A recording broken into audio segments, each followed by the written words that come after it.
ಬಾಲ್ಯ ಜೀವನದಲ್ಲಿ ನಮ್ಮ ಫ್ರೆಂಡ್ಸ್ ಆಗಲಿ, ಆಟಗಳಾಗಲಿ, ಅದೇ ರೀತಿಯ ನಮ್ಮ ಉಪನ್ಯಾಸಕರು ಯಾರಾದರೂ ನಮ್ಮ ಟೀಚರ್ಸ್ ಆಗಲಿ ಎಷ್ಟು ಕೇರಿಂಗಾಗಿ ಅವಾಗ ಎಲ್ಲ ಮಾತಾಡ್ತಿದ್ರು, ಹೇಳ್ತಿದ್ರು. ಅದೇ ರೀತಿ ಅವರು ನಮಗೆ ಆಡ್ತಾ ನಮಗೆಲ್ಲ ಹೇಳ್ಕೊಡ್ತಾಯಿದ್ರು. ನಮ್ಗೆ ಹಂಗೆ ಗ್ರಾಸ್ಪಿಂಗ್ ಪವರ್ ಇರ್ತಾಯಿತ್ತು. ಯಾಕಂದರೆ ಆ ಟೈಮಲ್ಲಿ ನಮ್ಗೆ ಯಾವುದೇ ರೀತಿ ಟಿ ವಿಗಳು ತುಂಬ ಕಡಿಮೆ, ಮೊಬೈಲ್ ಅಂತೂ ಸ್ಪೆಲ್ಲಿಂಗ್ಗಳು ಗೊತ್ತಿದ್ದಿಲ್ಲ.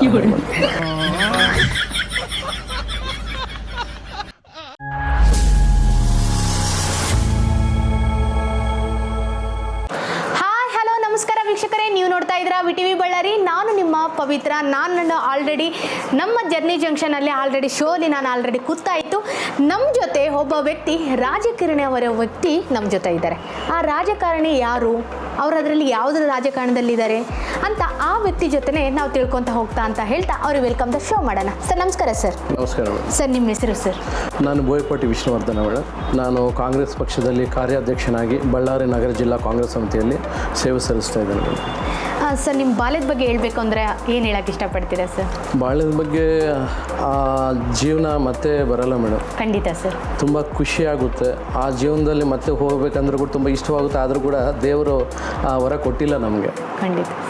ಯಾಕಂದರೆ ಬಾಲ್ಯ ಜೀವನದಲ್ಲಿ ನಮ್ಮ ಫ್ರೆಂಡ್ಸ್ ಆಗಲಿ, ಆಟಗಳಾಗಲಿ, ಅದೇ ರೀತಿಯ ನಮ್ಮ ಉಪನ್ಯಾಸಕರು ಯಾರಾದರೂ ನಮ್ಮ ಟೀಚರ್ಸ್ ಆಗಲಿ ಎಷ್ಟು ಕೇರಿಂಗಾಗಿ ಅವಾಗ ಎಲ್ಲ ಮಾತಾಡ್ತಿದ್ರು, ಹೇಳ್ತಿದ್ರು. ಅದೇ ರೀತಿ ಅವರು ನಮಗೆ ಆಡ್ತಾ ನಮಗೆಲ್ಲ ಹೇಳ್ಕೊಡ್ತಾಯಿದ್ರು. ನಮ್ಗೆ ಹಂಗೆ ಗ್ರಾಸ್ಪಿಂಗ್ ಪವರ್ ಇರ್ತಾಯಿತ್ತು. ಯಾಕಂದರೆ ಆ ಟೈಮಲ್ಲಿ ನಮ್ಗೆ ಯಾವುದೇ ರೀತಿ ಟಿ ವಿಗಳು ತುಂಬ ಕಡಿಮೆ, ಮೊಬೈಲ್ ಅಂತೂ ಸ್ಪೆಲ್ಲಿಂಗ್ಗಳು ಗೊತ್ತಿದ್ದಿಲ್ಲ ಆ ಟೈಮಲ್ಲಿ.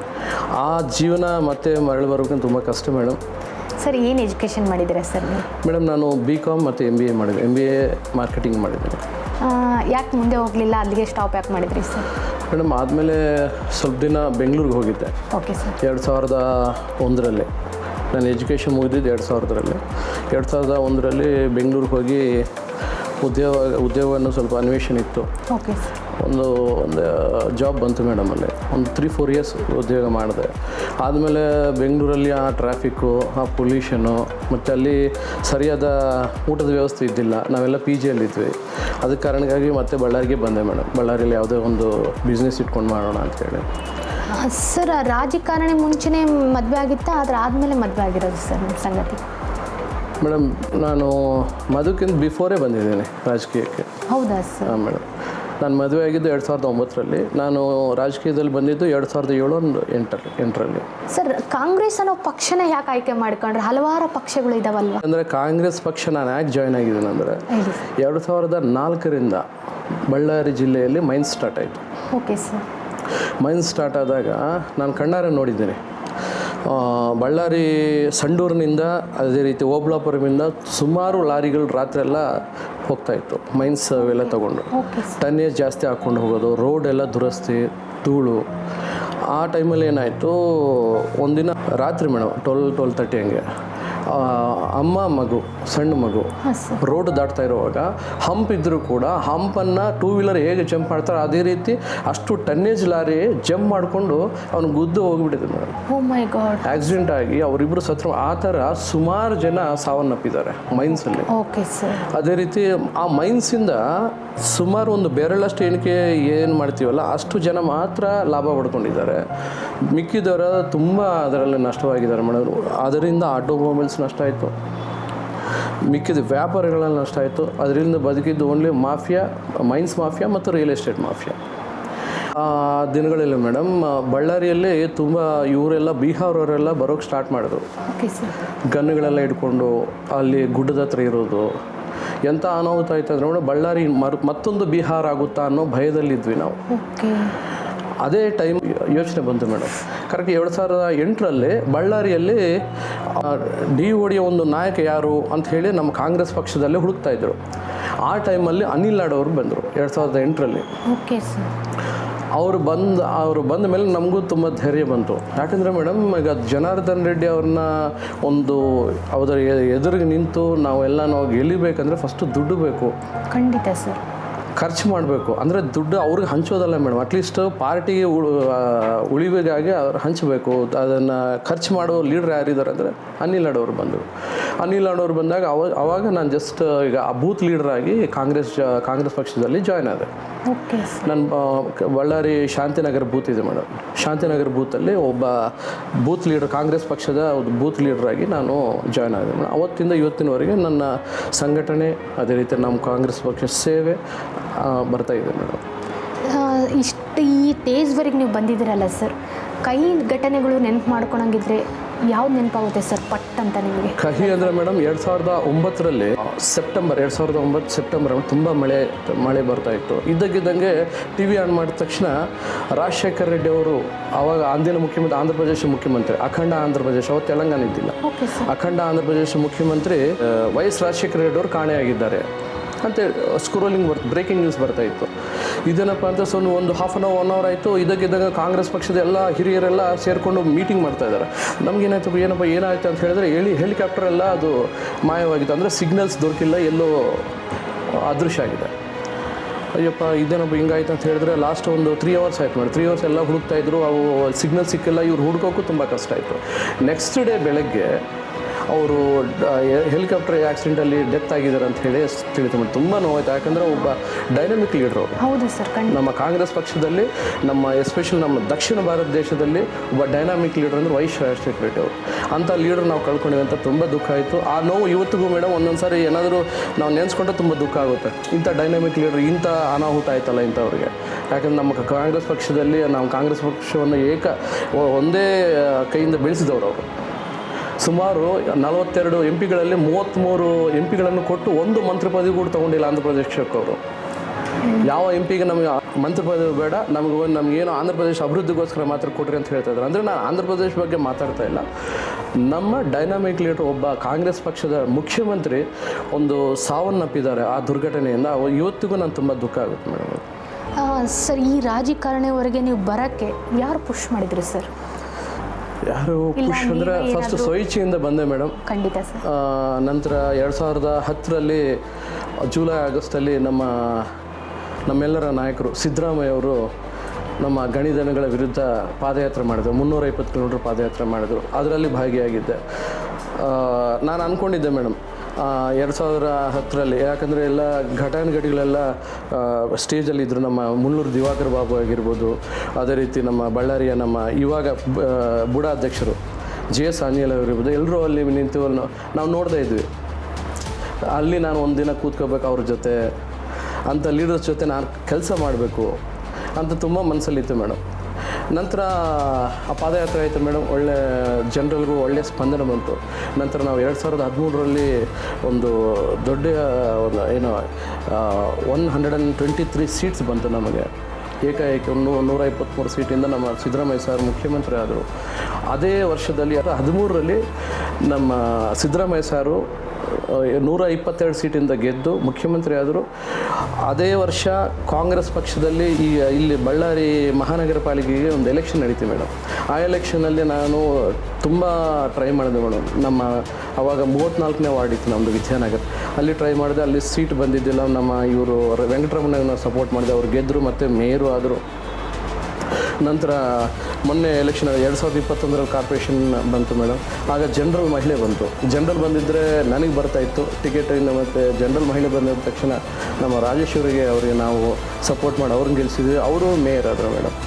ಈಗ ಸದ್ಯಕ್ಕೆ ನಾನೊಂದು ಸಾರಿ 2016ರಲ್ಲಿ ಕರ್ನಾಟಕ ರಾಜ್ಯ ಮದ್ಯಪಾನ ಸಮಯ ಮಂಡಳಲ್ಲಿ ನಾನು ನಿರ್ದೇಶಕರಾಗಿ ಆಯ್ಕೆಯಾಗಿದ್ದೀನಿ.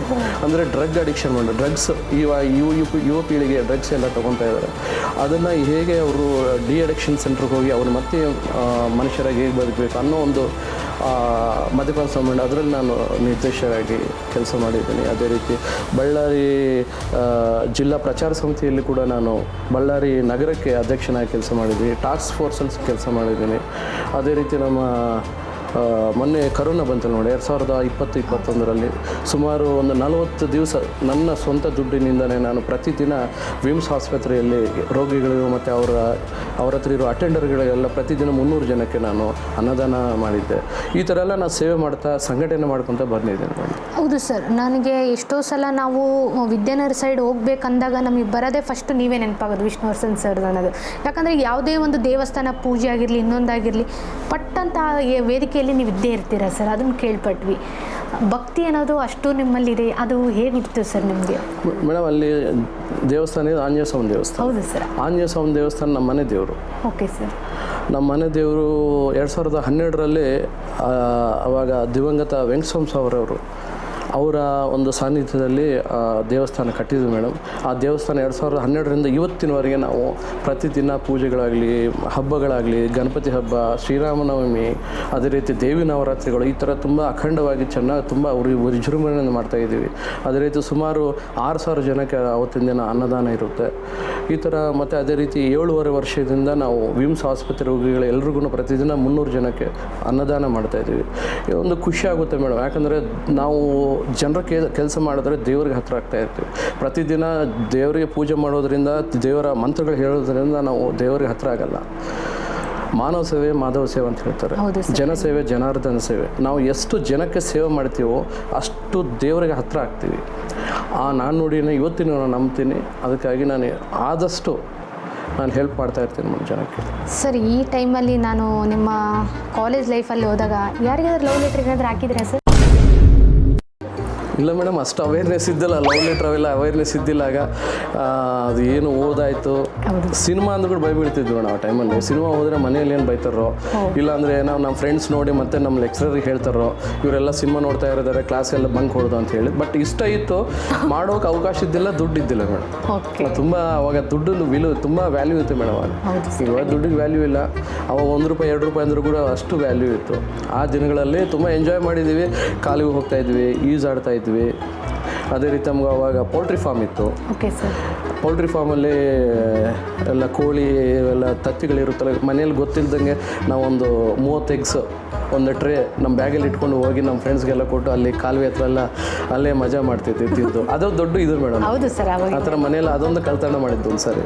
30 ಎಗ್ಸ್ ತೊಗೊಂಡೋಗ್ಬಿಟ್ಟಿದ್ದೆ ಮೇಡಮ್. ತೊಗೊಂಡೋಗಿ ಕಾಲುವೆ ಹತ್ರ ಹೋಗಿ ಒಂದು ಸಣ್ಣ ಸ್ಟವ್, ಕಿರೋಸಿನ್ ಸ್ಟವ್ ತೊಗೊಂಡೋಗಿ ಅಲ್ಲೇ ಬಾಯ್ಲ್ ಮಾಡ್ಕೊಂಡು ಅಲ್ಲೇ ತಿಂದು ಈಜಾಡಿ ಬಂದಿದ್ವಿ. ಸರ್, ಈ ಮೂಲಕದಲ್ಲಿ ಎಣ್ಣೆ ನಿಮ್ಮದು ಪಾರ್ಟಿ ನಿಮ್ಮದು ಅಂತ ನಾನು ಯಾಕೆ ಈ ವರ್ಡ್ ತೊಗೊತೀನಿ ಅಂದರೆ ಸರ್, ಎಲ್ಲ ಕಡೆ ರಾಜಕೀಯರಿಗೆ ಏನು ಬಿಡಪ್ಪ, ಬೇಸ್ ಎಂಜಾಯ್ ಮಾಡ್ತಾರೆ, ಅವ್ರಿಗೇನು ಚಿಂತೆ, ದುಡ್ಡಿದ್ದವರವರು ಅನ್ನೋ ಒಂದು ಎಲ್ಲ ಕಡೆ ನಾವು ಕೇಳೋ ಪಟ್ಟಿಗೆ ಇದೇ ಇರುತ್ತೆ. ಅದ್ರ ಬಗ್ಗೆ ನೀವೇನು ಹೇಳೋಕ್ಕೆ ಇಷ್ಟಪಡ್ತೀರಾ? ಅದು ನಿಜನಾ? ನೀವು ಅಷ್ಟು ಎಂಜಾಯಲ್ಲಿ ಇರ್ತಾರ ಕಾಂಗ್ರೆಸ್ಸಲ್ಲಿ ಆದರೂ, BJP ಆಗಿರ್ಬೋದು, ಒಟ್ಟು ರಾಜಕಾರಣಿ ಅಂತಂದರೆ ಅವ್ರ ಲೈಫ್ ಎಂಜಾಯಲ್ಲೇ ಇರ್ತಾರ, ಇಲ್ಲ ಏನಾದರೂ ಬಡವ್ರಿಗಾಗಿ ನಾವು ಕಾಯ್ತಾ ಇರ್ತಾರ, ನೋಡ್ತಾ ಇರ್ತಾರ? ಇವ್ರ ಬಗ್ಗೆ ತೊಗೋಬೇಕಂದ್ರೆ ಯಾವುದು, ಏನು ಹೇಳೋಕ್ಕೆ ಇಷ್ಟಪಡ್ತೀರಾ ಸರ್? ಮೇಡಮ್, ಎಣ್ಣೆ ನಿಮ್ಮದು ಪಾರ್ಟಿ ನಿಮ್ಮದು ಅನ್ನೋದು ಪ್ರತಿಯೊಂದು ಇದರಲ್ಲಿ ರಾಜಕೀಯನಲ್ಲ ಮೇಡಮ್. ನಮ್ಮ ಭಾರತ ದೇಶ ಅಲ್ಲ, ವಿಶ್ವಾದ್ಯಂತ ಎಲ್ಲ ಇದೆ. ಇವಾಗ ಹೆಂಗಾಗಿದೆ ಮೇಡಮ್, ಅವಾಗ ಸಿಗರೇಟು ಬೀಡಿ ಹೆಂಗೆ ಸೇರ್ತಾಯಿದ್ರು, ಇವಾಗ ಎಣ್ಣೆ ಆ ಥರ ಯುವಕರು ತೊಗೊತಾ ಇದ್ದಾರೆ. ಅದರಲ್ಲಿ ನಾವು ಭಾಗಿಯಾಗಿಲ್ಲ. ನಾನೇನು ಪೊಲಿಟಿಕಲ್ ಲೈಫಲ್ಲಿ ಇದ್ದೀನಲ್ಲ ಮೇಡಮ್, ನಮ್ಮ ಸರ್ಕಲಲ್ಲಿ ಕೂಡ ತುಂಬ ಜನ ಅದಕ್ಕೆ ದೂರ ಇದ್ದಾರೆ. ಓಕೆ.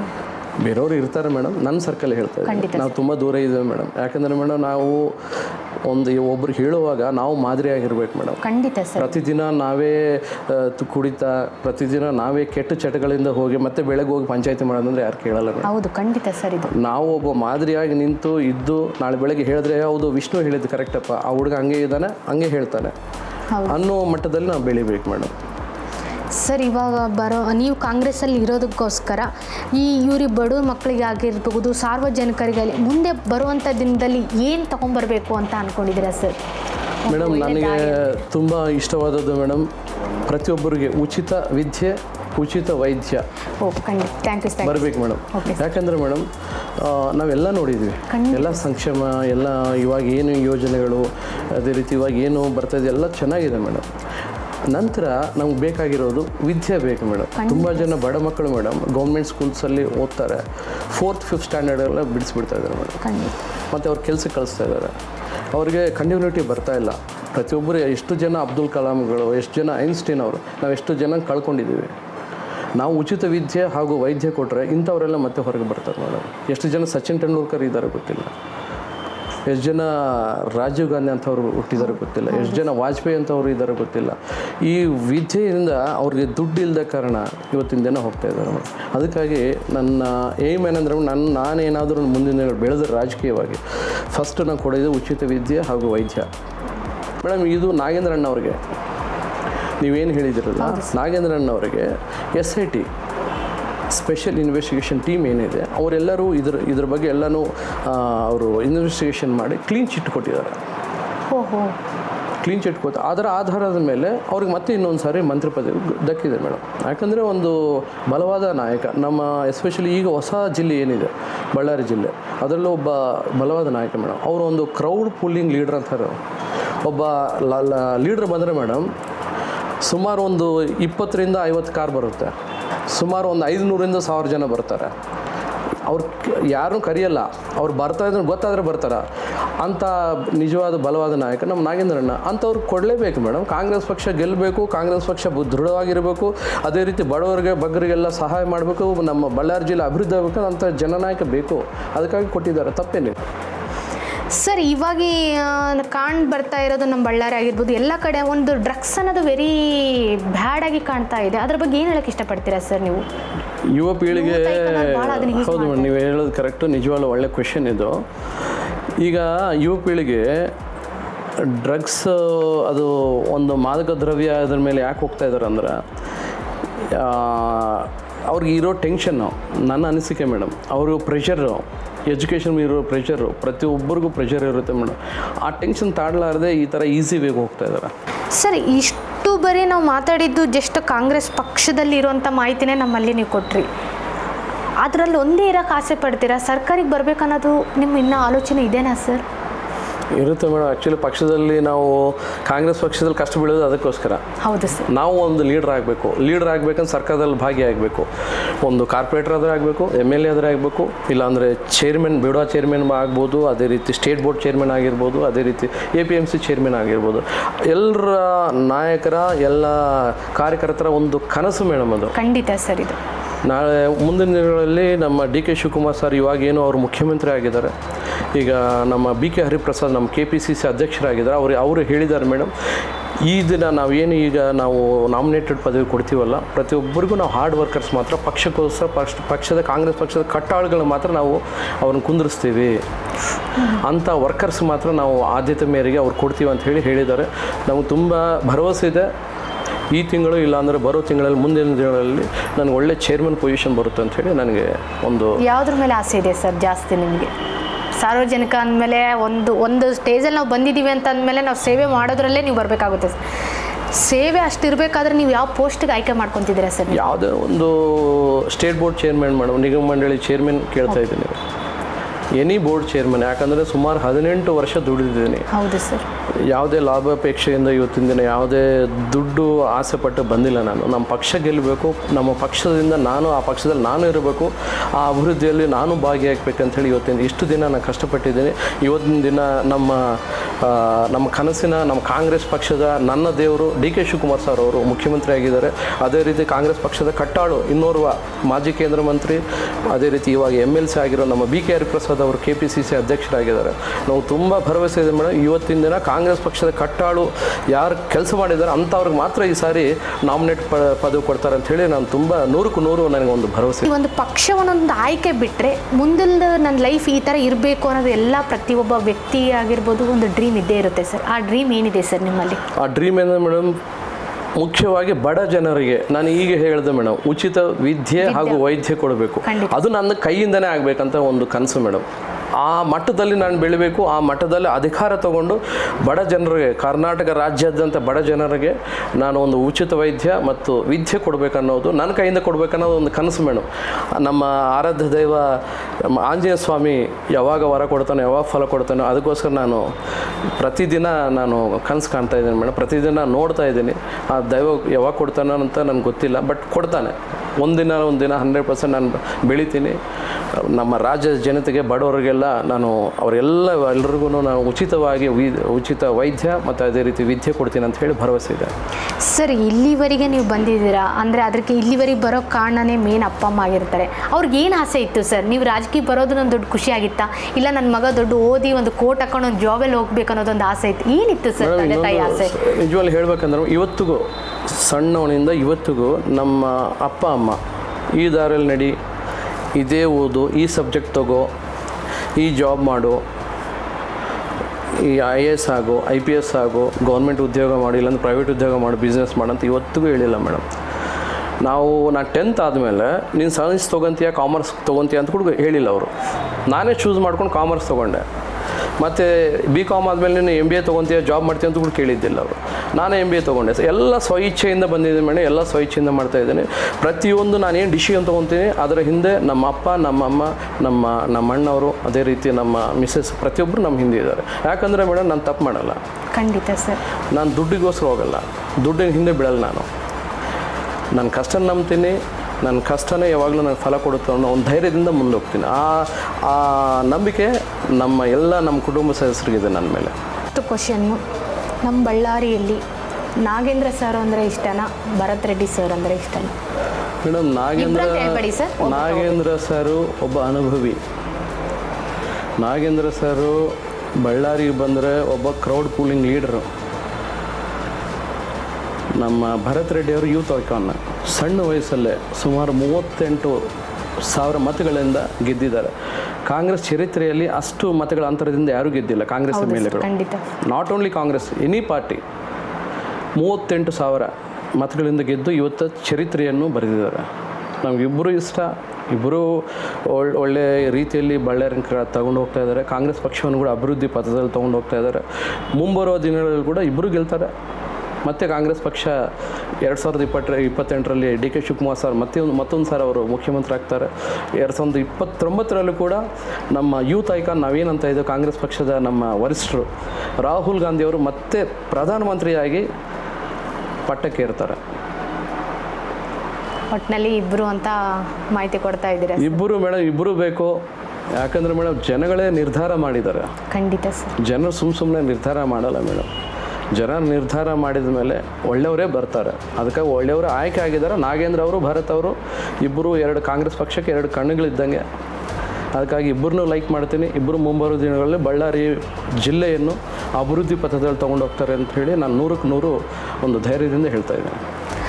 ನೋಡಿದ್ರಲ್ಲ ವೀಕ್ಷಕರೇ, ನಮ್ಮ ವಿಷ್ಣುವರ್ಧನ್ ಸರ್ ಡ್ರೀಮ್ ಆಗಿರೋ ನಿಮಗೆ ಮುಂದುವರಿಸಿ ಕೊಟ್ಟರು. ನಮಗೆ ಏನು ಆಗಬೇಕು, ಅವ್ರ ಮುಂದೆ ದಿನದಲ್ಲಿ ಏನು ಬರಬೇಕು ಅನ್ನೋ ಒಂದು ಪದವಿ ಅವ್ರು ಆಸೆ ಪಟ್ಟಿದ್ದಾರೆ. ಆದಷ್ಟು ಬೇಗ ಅವರು ಅಂದ್ಕೊಂಡಿರೋದು ಕನಸನ್ನ ನನಸಾಗಲಿ ಅಂತ ಹೇಳ್ತಾ, ಮತ್ತೊಂದು ವ್ಯಕ್ತಿ ಜೊತೆ ಜರ್ನಿ ಜಂಕ್ಷನ್ಗೆ ನಿಮ್ಮ ಭೇಟಿ ಕೊಡ್ತೀನಿ ಅಂತ ಹೇಳ್ತಾ, ಇನ್ನಷ್ಟು ಸುದ್ದಿಗಾಗಿ ನೋಡ್ತಾ ಇರಿ VTV ಬಳ್ಳಾರಿ.